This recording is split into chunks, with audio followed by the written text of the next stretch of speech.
Welcome everyone to the Adversity to Advantage podcast. Today we have got a doctor in the house. We don't have to say that, but it's Dr. Amir I'm not going to get your surname right. Say your name, please. Amir Rashidian. Rashidian, there we have it. He is the founder of a chiropractic center and improves health through drug-free solutions. I'm fascinated by your whole story and journey. And you recently published something called the StressProof Life. And I'm curious about this, which shows readers the secret to becoming, and I love showcasing secrets on this podcast, the secret to becoming the kind of person who's able to handle any amount of stress on their journey to greatness. So I am probably your ideal client or patient. Welcome to the show, Amir. Thank you so much. I'm so honored to be here. I'm glad for the opportunity. I'm really looking forward to speaking with you. So we're coming at this from different angles, but we both work with individuals in some capacity, and many of them showing symptoms of stress, whether it's through mental health stuff, which is where I often get my clients, or physical health stuff. And I think it's very closely linked. Would you just give us maybe a little overview of your practice so that the listeners understand where you're coming from? 100%. It's exactly what you said, is our body's response to stress is where a lot of illnesses or just susceptibility to illness comes from. You've heard of people say, I caught a cold, and you go, but there's no bacteria or viruses in cold, so why did we catch cold? And in fact, freezing weather kills bacteria, right? Why do we get sick? It's because that when the body is focusing its energy and strength on raising our body core temperature, then all of a sudden that takes away from our strength in our immune system. So our immune system drops and we become more susceptible to catching a cold, which is why we get sick in the winter. However, you know that some people catch a summer cold.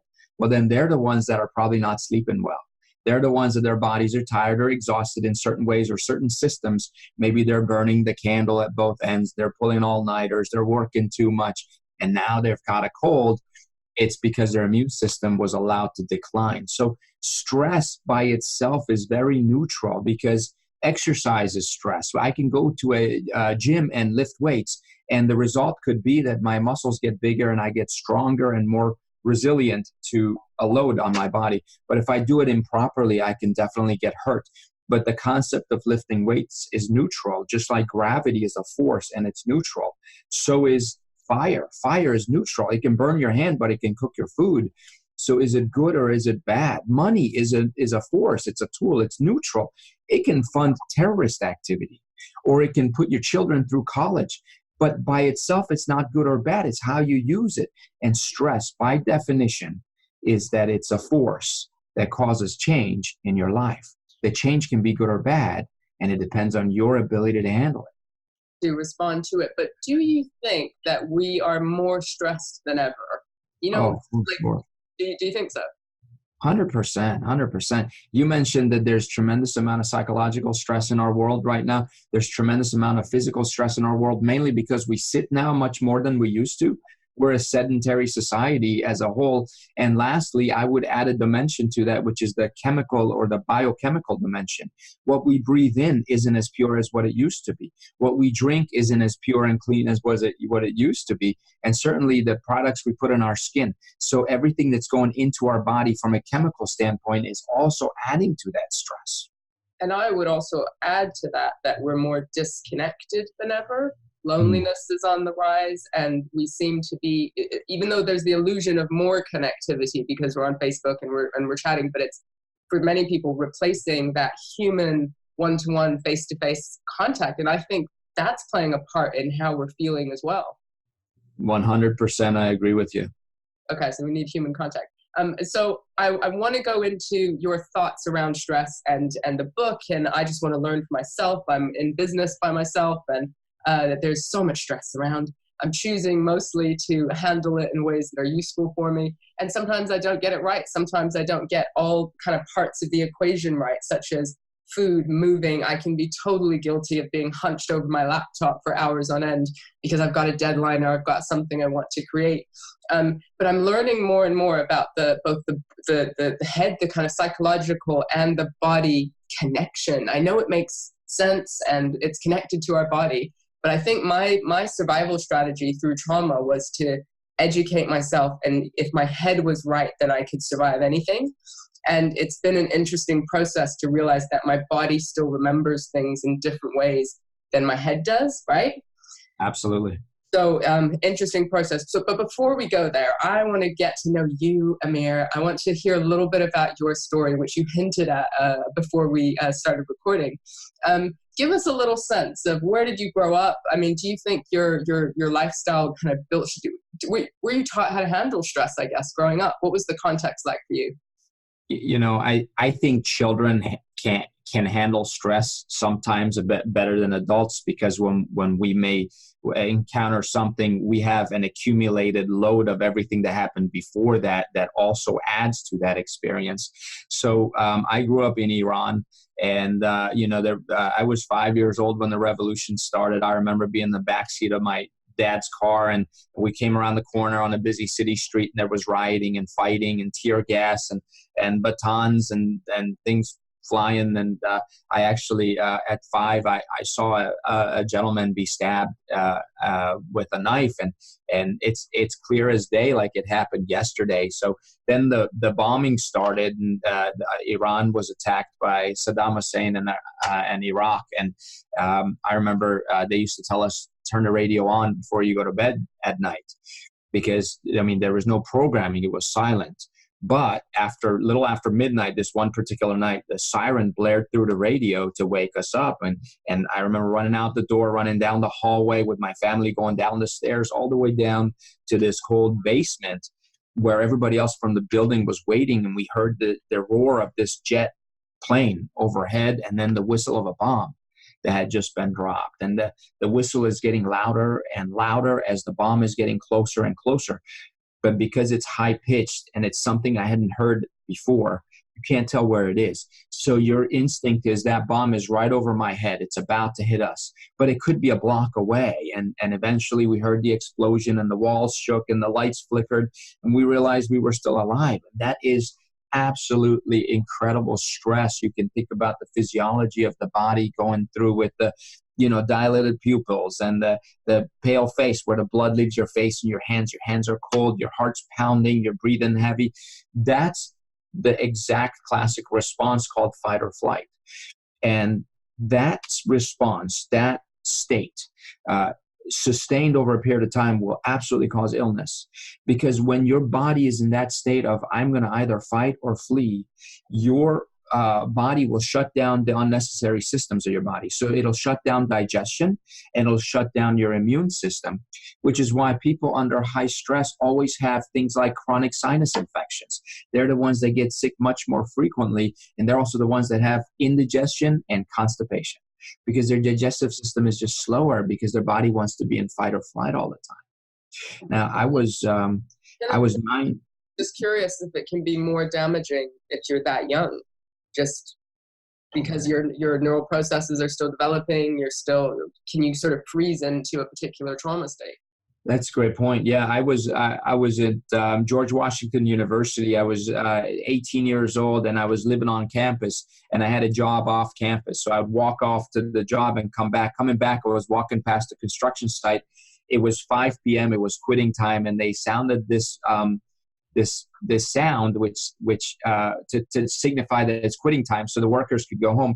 But it was the same pitch as that siren that I had heard when I was 7 years old, and my body went into that same state. I suddenly thought I had to go hide, and then I realized, oh no, I'm safe, it's okay, it's just the sound.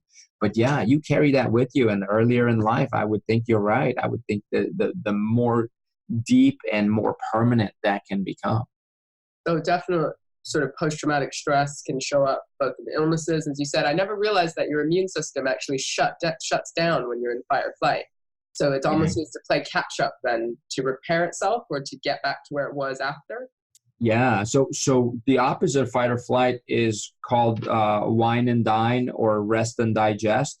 I like to call it rest and repair, because a lot of repair and regeneration of body tissues happens in that state. That's when you've eaten a large meal, and maybe you had a glass of wine, and you're sitting on your couch with your feet up on the coffee table, and you're lounging, and you start to doze off. That's the extreme rest and repair state. And that's when your body, now blood leaves your muscles at that point and goes to the intestinal tract, and your hormonal system is conducive to that healing process, and everything gets replenished. So your energy levels are replenished, and energy is the number one requirement for a proper immune system. Immune system requires energy, which is why cold temperatures, if we're not used to it, can cause a decline in our immune system, because your body takes all those resources and directs it towards raising your body temperature. And so take us back to you as a kid, right? So you described very viscerally this the experience of the bomb. You feel like it's right above your head. And what was your childhood like? Were you going to school? How did things develop through that period? Yeah, for the most part, it was very calm. I mean, we lived up north by the Caspian Sea, where it was more of a vacation area, lots of recreational facilities. There was this beautiful park outside of our house. We could drive to the beach within 30 minutes. We had a beach house 2 hours away at another beach. I mean, life was really good. But then after the war, they turned that park in front of our house into a prisoners of war camp. They put walls and barbed wire around it, and they would put the Iraqi prisoners there. And every once in a while, now this is, again, right around when I was 7 years old, every once in a while, one of the prisoners would escape. And there would be shooting through the street. So we'd hear gunfire, and we'd have to run inside and hide behind walls. And, being that it was a tropical area and it was a vacation area, I mean, our house was windows all around. So we'd have to find something brick and hide behind it. And then there'd be a buzz at the door. Now, we had this orchard of orange trees in front of our house, and then a gate. And someone would buzz from the outside, and we'd have to answer it, and you had to open the door. Now, the person buzzing could be the prisoner that just escaped, or it could be the Iranian soldiers that are trying to find him. Either way, if you don't open the door and it's the Iranians, they're going to think you're trying to hide the prisoner. They would break the gate down and come in anyway. So you had to open and just pray that it's not somebody bad coming in. Soldiers would pour into our house with guns. They would search everywhere, and they would leave. And so that was kind of part of my childhood then. When I was 9, my dad decided he wanted to show me where our ancestors had grown up. So he put me in the car. We drove towards the mountains, and we rode mules around the side of this mountain until we came to this village where there was no plumbing, no motorized vehicles, no power lines. And there was like an in-ground oven where they're baking bread. They're washing their pots and pans in a river. And a woman went into labor over there, and no one knew what to do to help her. She was having complications. A midwife walked over, knelt down, and listened to her stomach. For just a couple of minutes, she stood up and said, "I'm really sorry. There's nothing I can do." She said, "There's no heartbeat." And she left. She walked away. And at the age of 9, I'm looking, because everyone knew she wasn't going to survive a mule ride down the side of the mountain to get to a hospital. And so people just started to leave one by one, leaving her alone to say goodbye to her husband. And at the age of 9, I was looking at the eyes of this young woman who was just told she's not going to survive. And I had a panic attack, kind of like, all the other stressful situations. And my dad kind of held me and carried me down out of there, and he calmed me down. And then we climbed down the mountain, got in our car to drive home. And on the drive home, I said, "Dad, I don't want to feel like that ever again. Helpless. Like there's nothing I can do to help." And he asked me, "What are you going to do about it?" I said, "I'm going to go be a surgeon. I'll be the best surgeon in the whole world. I carry my medical bag with me everywhere I go. I'm going to save lives because I don't want to feel helpless again." 10 years later, we were living in the United States at the time, and I was at George Washington University. It was my second year, and I went home for Christmas break, and my dad had this big, thick neck brace on. He was completely numb from the shoulders down. There was nerve pressure to his arms and hands. He couldn't use his hands at all. He couldn't lift his arms to give me a hug. And I spent 6 weeks going doctor to doctor with him, trying to figure out what is wrong with my dad. And every doctor we went to said, "This is beyond my scope. You have to go to this other doctor."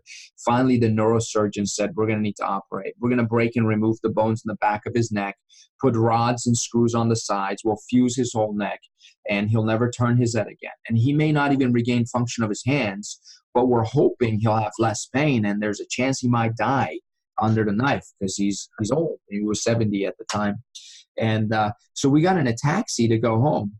And I'm sitting in the back of the taxi with my dad, and my dad is cringing because every bump that taxi hits is sending a bolt of pain through his entire body, especially his arms and hands. I can tell he just doesn't want to live anymore. And I'm feeling the same stress I felt when I was in the village, when I saw the woman slowly die in her husband's arms. And I said I wouldn't feel this helpless again, but now I'm feeling it. Well, what happened is the taxi driver asked my dad, he said, I noticed you're in a lot of pain, and I know you asked me to take you home, but there's a chiropractor right down the street this way. If you like, I can take you there. I was a 19-year-old know-it-all. I didn't think it was going to help, but my dad didn't want the surgery. So he said, why don't we try it? Well, we went to this chiropractor's office, and 6 months later, my dad had function of his hands back. He was able to function. He didn't need the neck brace anymore. He wasn't on painkillers anymore. He was sleeping through the night, working. No operation. No operation. And so I thought, what a wonderful thing to be able to help people, but not do it with drugs and surgery is now my passion. And kind of that tells you where my childhood led me to where I am today. Completely. And I love this story because it's so interesting. The people that are passionate and driven about changing the world in some way, there often is that personal story or that helplessness or that wanting to give back in some way. So talk us through some of the work that you've done, and what parts of it do you think are connected to stress and that inspired you to write to publish the book? Well, the biggest thing was everybody who came to me said, Doc, I have too much stress in my life. I need to lower my stress. If I actually had less stress, I'd be healthier. To a degree, I would agree with that. But what happens is when we actually reduce our stress, we become weaker. We actually lower our ability to handle that stress. It's almost like if I were to go to the gym and lift weights, let's say I pick up 100 kilograms today, but then, next week when I go, I only train with 50, and the week after I only train with 10. There's going to come a day where I can't do the 100 kilograms anymore. No. I'll lose that ability. So really reducing stress, there's a story about Dr. Norman Vincent Peale, who wrote the book, The Power of Positive Thinking. Apparently he was in his office one day and a gentleman came to him for counseling and said the same thing. I want to reduce my stress.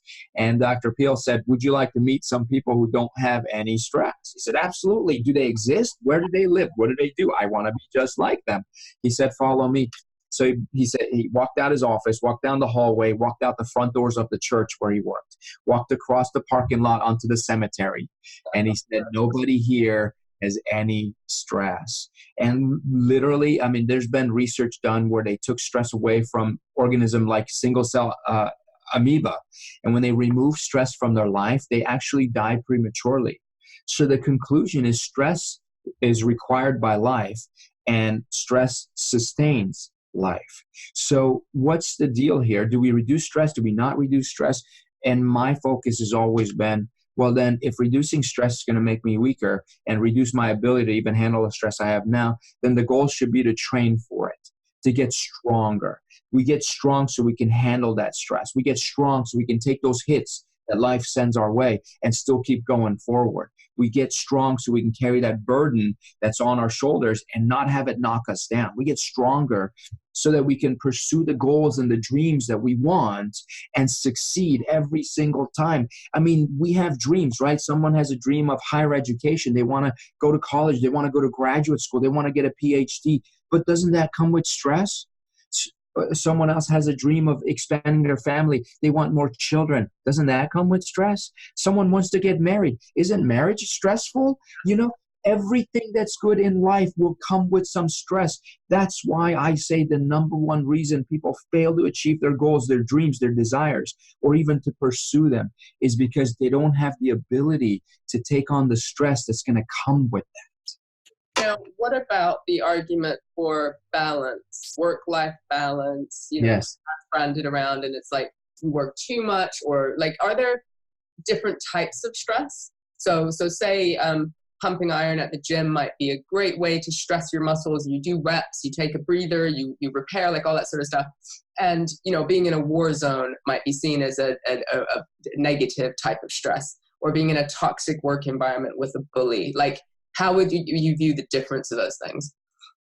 Absolutely great question. The founder, the gentleman, the doctor who coined the word stress was Hans Selye.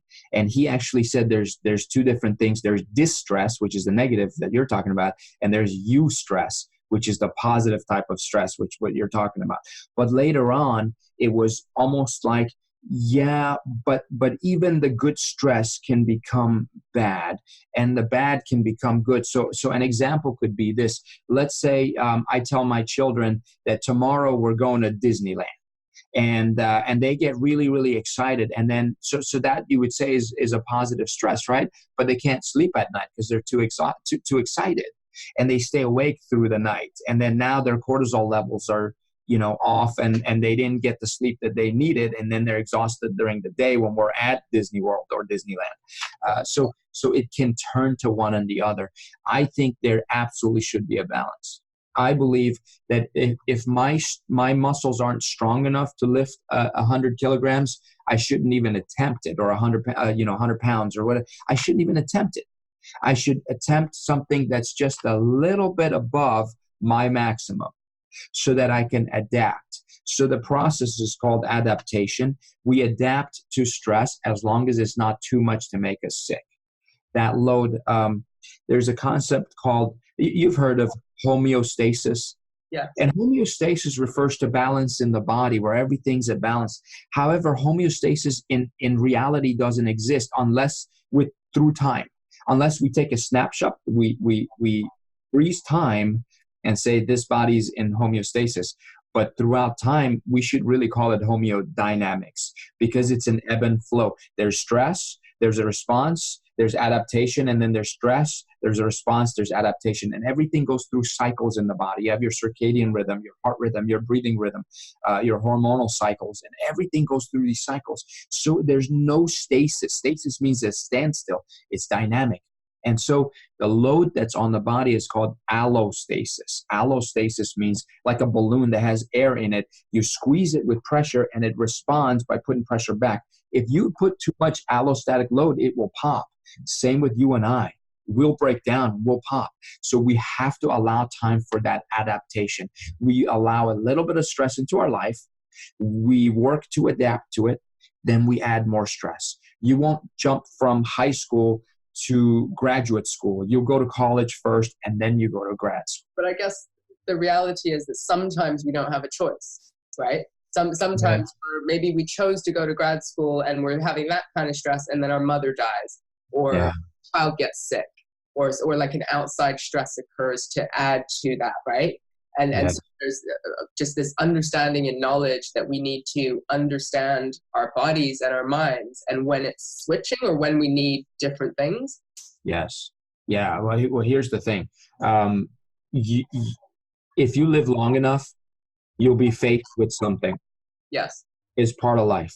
Something bad, I hate to say it like this, but something bad's going to happen. There was an expert, and I can't remember his name. He said, you're either coming out of a terrible situation, or you're about to go into a terrible situation, or you're in the middle of a terrible situation. But other than that, there's nothing else. And so my philosophy in this, and this is just a personal philosophy here, is we need to train.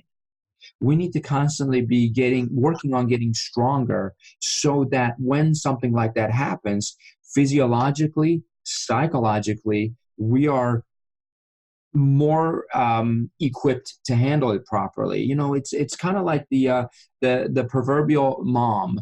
The house catches on fire, right?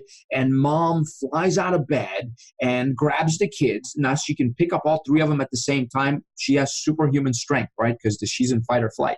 Yeah. Picks up all the kids and runs them out of the house, runs back in and gets the dog and the cat, and takes them out of the house, and runs back in, gets the photo albums to save those, the memories, and runs out of the house. And then the firemen show up to put out the fire. And she realizes everybody in her family is safe and everything's going to be okay, and they're putting out the fire. All of a sudden she collapses. Yeah. Because it caught up to her. Now that's we call that general adaptation potential. It's her ability to adapt to a stressful situation. And in that sense, so if there's a gap, GAP, general adaptation potential, if your stress is between these two levels, you're going to handle it just fine. If it goes above that, that's when you get sick. or that's when you collapse. That's when you break down mentally, emotionally, physically, physiologically, something will go wrong. So the goal is to widen the gap so that your ability to handle that stress is higher. Did I answer your question? Yeah, well, I think so. I'm hearing very much there's a mindset shift that we can do, because I think what happens is people feel stress, especially like you said, marriage or children, like these milestones that you think Disney, you achieve them, then you're like, oh, it's bliss, happily ever after. And then it's stressful and you're like, what's wrong with the situation? When actually this mindset shift is going, where's the next challenge? I expect that there will be stress in my life, and I'm going to utilize it to train myself to handle the next thing and be reaching my potential. Yeah, absolutely. The boxer Muhammad Ali said the fight is won or lost away from witnesses, behind the lines, in the gym, out there on the road, long before I dance under the light. So he's talking about the training is what makes him win the fight.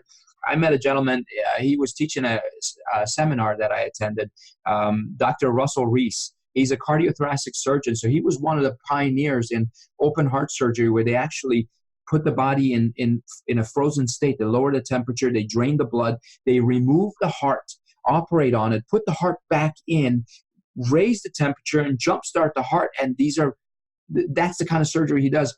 And he said, if you live long enough, there's going to be some disaster in your life, and how you come out of that disaster is how you've been living your life up to that moment. So you don't know what challenge you're going to be faced. So his point was, I can be the greatest surgeon, but what I do doesn't determine whether the patient survives.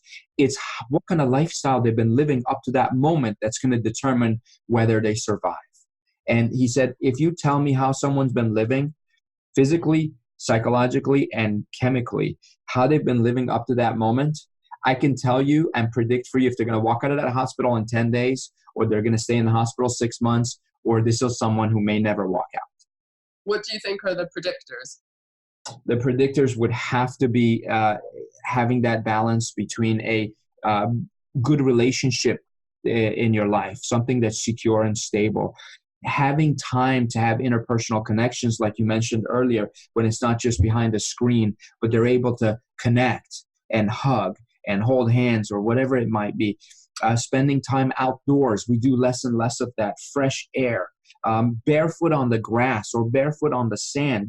Your body absorbs minerals through the ground, through your feet. And we don't do that anymore. We rarely take our shoes off. Being by water, where running water has ionized air that you breathe in, and it has anti-cancer properties.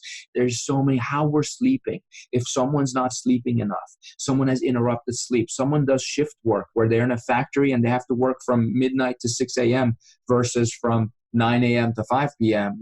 Those are people that are, in fact, I believe the Center for Disease Control reclassified shift work as a carcinogen, equivalent to smoking, because you're much more susceptible to getting cancer if you don't sleep at the right times. So all of those are predictors. And there's so many, I'm so interested in this. We could go so many different directions. When a patient comes to you with, I imagine, a back or a spinal issue for the chiropractic support, how do you know, and they say maybe I've got stress in my life, how do you treat them? I know that's a general question, but obviously your job in that role as a doctor is from that physical perspective. Do you try and educate on this stress side, or how do you handle that? Well, they say that the way an ant will eat an elephant is one bite at a time. Right. So we certainly don't want to overwhelm them with a lot of information up front. But most of my patients have been with me for years. And doesn't mean I see them regularly. I see them maybe a few times a year. They'll pop in, but they're not coming in anymore because they're sick. They're coming in because they're healthy. They want to stay that way. So we run tests and check their nervous system. So to answer the question, at the very beginning, when they're coming in, no matter what their problem is, my focus is their brain communicating with their body properly? So we run certain tests. There's a thermal scan can show heat patterns around their spine that'll tell us if they're autonomic nerves. These are nerves that control organs, glands, and blood vessels. So autonomic means automatically control digestion, things like that. We'll find out if those nerves are working properly. We'll do a surface electromyogram to measure and see if their musculoskeletal system is responding properly. At rest, your muscles shouldn't be tighter on the right compared to the left, or vice versa. So we'll digitally map that and measure that. We'll look at their range of motion to see if they're able to move different directions properly, but then we'll have them shut their eyes and do certain tests like balance tests to see if their brain is receiving information from the body properly. Quite often people who have ADD or ADHD, it's because there's something preventing from information to hit the brain at the right rate. So for example, the field you're in, that I'm sure this is something that'll interest you, is you know, a lot of times people with hyperactive disorder, that when they sit, they have to tap their foot all the time. They have to swing their knee all the time. They can't sit still. But if you tell them to stand in the back of the classroom and run back and forth, they'll pay attention. They can hear. Why? Because it increases input. We call that afferent input, information input to the brain. When the brain is receiving enough information from the body, it can calm down and pay attention. Sometimes it's because there's a blockage, a misalignment at the top of the spine, putting pressure on the brainstem, slowing that information down. You know those tops that children spin on a table? The faster it spins, the more steady it is. When it slows down, it wobbles. Well, these children are not hyperactive, they're hypoactive. That's why they need to increase activity to stimulate the brain more. When we remove that block, now, because you and I, when we're sitting here, our knee is still talking to our brain, and it's telling our brain if the knee is bent or straight. We don't have to look at it. We just know. Every joint in your body, every part of your body is constantly sending information to the brain. If that gets blocked, now your brain says, hey, why don't you move that knee so I can see where it is? And you'll have this urge to move it all the time. Those are people who have to be hyperactive. So what we look at when that first new patient comes into our door is the nervous system. X-rays are another one. Something's blocking that nervous system. I don't know where it is. Their pain might be in their low back, but the block could be up here. So we take x-rays. We draw lines. We make measurements. We'll find out where those misalignments are. If it correlates to where those nerves are interfered with on their scans, we know exactly what adjustments to give, at what amplitude, and in what direction. So we can be very, very specific in removing the pressure from the spinal cord, restoring that connection between the brain and the body. And the final test we do is called a heart rate variability. You might have heard about this before. Heart rate variability is a measure of the space between your heartbeats, and it can tell me if your body is at rest. Is it stuck in fight or flight? Or is it stuck in rest and repair, or is it balanced? We can also tell you exactly whether you're equipped to handle stress in your life. So on the graph, if you're down here and you're supposed to be up here, that means we need to improve you this much to help you be able to handle the stress in your life. And then we can come up with plans. I call it the simple 7, which is playing music, eating properly, sleeping properly, exercising properly, using visualization techniques and so on to improve your adaptability to stress. So little by little, we work on removing the interferences from their life, physically, chemically, and psychologically, but not to the extent of what you do, but from a physical standpoint. So I know that exercise is going to help their psychological state. I know that visualization will help there. So these are standardized things, but there are people we'll send to people like you to actually the experts to really work up here, because unless that's better, like you said earlier, the rest of it will never improve. But I love, I mean, it's fascinating. I had no idea that chiropractorness, or however you call it, was that complex and in depth. You just sort of think back pain, you see them like move your back in certain ways, or but it's so much more than that. What are your thoughts on holistic health? We do not have time to go into that totally, but like say in the last 4 months, I've been experiencing signs of stress, right? Like heart palpitations, not sleeping as well, psoriasis. I get psoriasis, skin condition, breakout, things like that. And that's very much because I probably jumped a step as far as the amount of stress training I could do in working for myself, and didn't do as many of those 7 things and those predictors as you've been talking. So I have that awareness around it. But equally, I've done things like sound therapy, gong bath. I've done the walking barefoot, the hugging trees. I mean, really, it's just nature, right? Touching things. Absolutely, and yoga and connection and Reiki and, things like that have to do with energy. And I've seen a shaman and, more from not from a like fix me, but more from a curiosity, like, oh, there's all this stuff out there that has some science backing to some of it now. What are your thoughts on that, just as far as creating balance and health? I'm a big fan of holistic care. We kind of joke around. We say holistic care is for people who have a whole list of problems. Holistic. Hello. There you go. So now, you know, the fact is this, and like you said, we don't have a whole lot of time to get into the details of it, but the secret to preventing heart disease is the same secret to preventing cancer, and it's the same secret to preventing autoimmune issues such as psoriasis. Psoriasis is your body attacking itself and not being able to process normal things in a normal fashion. It's an immune system issue. That's why they'll put people with psoriasis on drugs like methotrexate, which is technically chemotherapy, which blocks cell division in cells that divide quickly, like hair, like skin. And that seems to clear it up in 50% of people. Some of the other drugs used for it are immune suppressant. They just really stop the immune system so it can't attack things, but then that lowers your ability to fight other infections and so on. But really, what you're doing is what you got to be doing, is making sure you're getting quality. I always say how you eat is more important than what you eat. And how you sleep is more important than how long you sleep. So you can have slow down. What do you mean by how you eat rather than what you eat? So, you know, I live on the East Coast of the United States, and this is a higher stress area than the West Coast of the United States, and both are much higher stress areas than the Midwest. And so typically, this is how people I know eat lunch. They're in their car. They're driving, they're eating, they're yelling at the traffic because they're late for an appointment. They're also on the phone talking to a business associate. Now, all of those things except for the eating are fight or flight. So when your body is in a state of fight or flight, any food you put in your mouth will be processed the wrong way. You can eat really healthy, organic vegetables and lean meats or whatever it might be, and your body will treat it like it's poison. It'll turn it into fat, and it'll put that fat around your organs. It'll turn into visceral fat, and it will not get processed properly.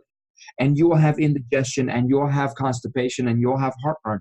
But now, let's say you're eating food that's not all that healthy for you. However, you sit down at your desk if you're at work, and you stop work. You play a little bit of classical music. And you say a prayer of gratitude over your food, saying, I'm grateful for this time and this food. And you eat, and you don't rush, and you don't eat fast. All of a sudden, you're eating in a state where your body's ready to receive that food. It'll be healthier for you. This is what the whole French paradox is about. They say the French are immune to heart disease for the reason that they take 2 hours to eat lunch, where in the States, we take 15 minutes to eat lunch. Yeah, and you're on the go and you're multitasking. And yeah, exactly. Where I'm from, we take a nap after lunch. Right. All the stores, the shopping malls, all shut down from noon to 4 p.m. because the owner has to go home, sit down and eat. Like, we used to actually change into our pajamas before we ate lunch. So we'd be more comfortable and we'd be ready for our nap. And then we'd take a nap and then we'd go back to work in the afternoon. So nice. Yeah, obviously the holistic health, we could go down that rabbit hole, but I think in conclusion, all of these things matter. Slowing down a little bit, connecting with each other, and reframing how we view stress.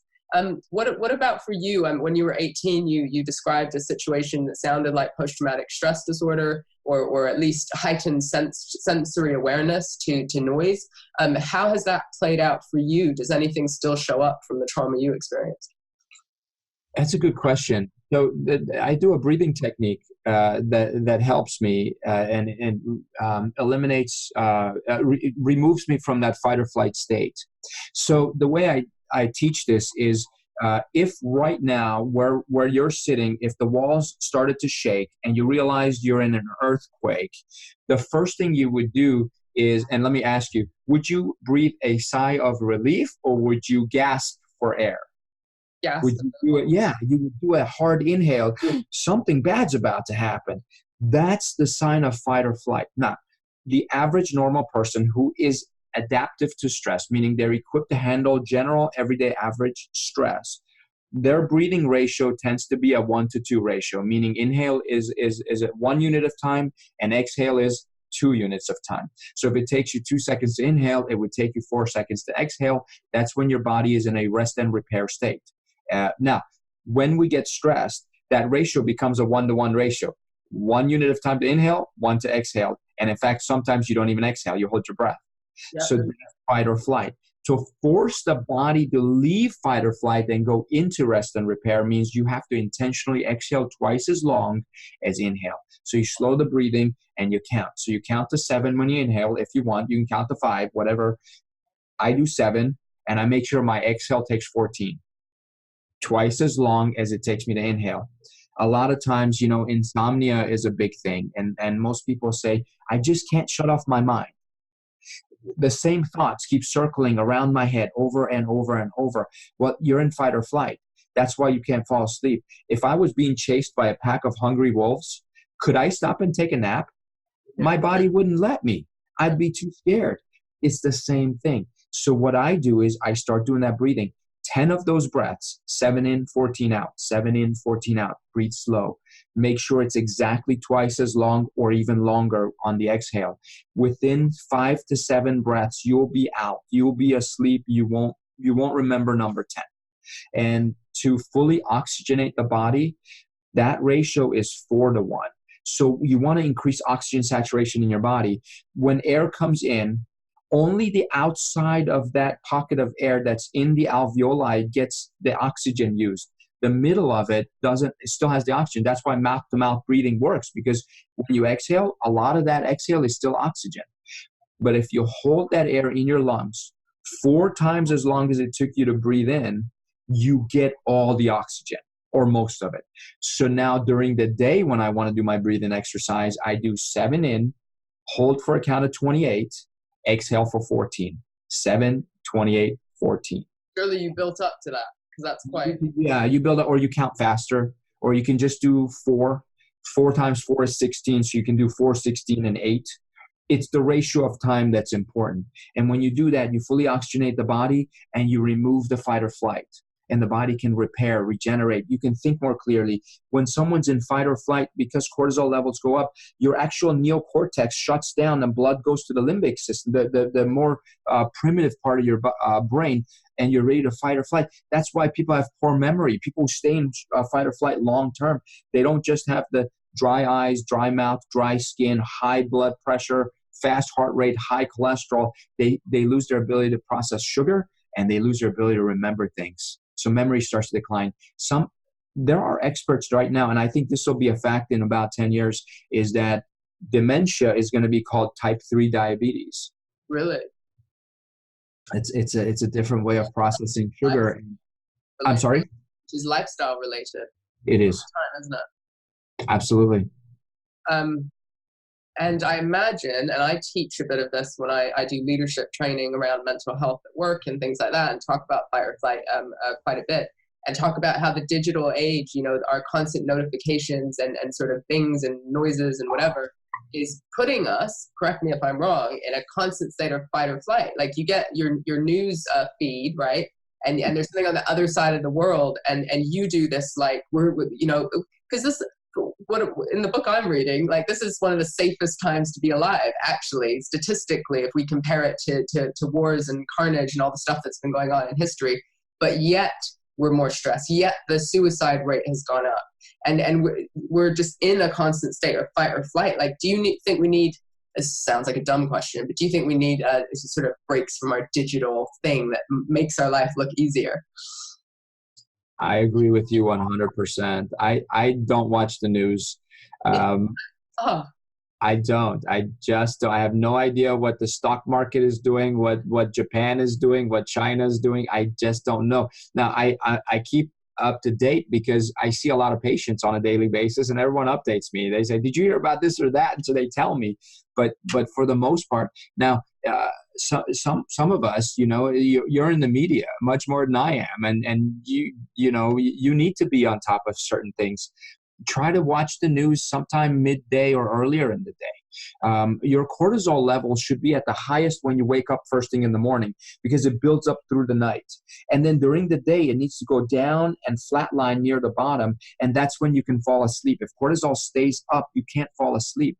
So, in the morning, your cortisol is already high. So you watching the news in the morning is not so bad. Doing intense exercise in the morning is not so bad. But if you go for a long run right before you go to sleep at night, that may cause a spike in cortisol and keep you from being able to fall asleep. So if you have to watch the news, try to do it earlier in the day and then shut it out, especially a couple hours before you go to sleep. Don't watch the news anymore. Don't watch the late night news. Yeah, and then there's the whole sleep hygiene, and I love your breathing exercise, and going back to reading a book or connecting with people, just creating conscious choices around balance and how we live, rather than being in this constant reactive state. Sounds like it will save lives, right? I hope so. And certainly, and this is more your field, but putting yourself in a state that is calm, remembering a memory you love for 60 seconds in the middle of the day, once a day. I call that 60-second vacation. Relive your favorite moment of your favorite vacation and go back to that state, whether it's in the mountains or on the beach. Try to remember the details and try to experience it. And you come back to work, you'll feel like you actually left and you're back and you can think clearly and you're out of that fight or flight as well. I love that. There's so much that is in our control when it comes to this. Dr. Amir, thank you so much for your time. I feel like we could go all day, but we'll keep it at this for now. If people are interested in your book or to hear more about you, where can they find you? Well, the book is on Amazon. It looks like this. It's called The StressProof Life, and Amazon.com. You can search for it. My website is midatlanticclinic.com, and through that we'll send out some alerts and so on, and we'll do some videos that we'll put on the website itself that you can take advantage of. And absolutely, it was a pleasure speaking with you. You're so great to talk to. You're such a great way of asking questions and keeping the conversation going. I feel like it was just a second. So thank you so much for being so great. Appreciate that so much. I will be getting the book and adding it into the show notes for the listeners. Thanks again. Oh, thank you.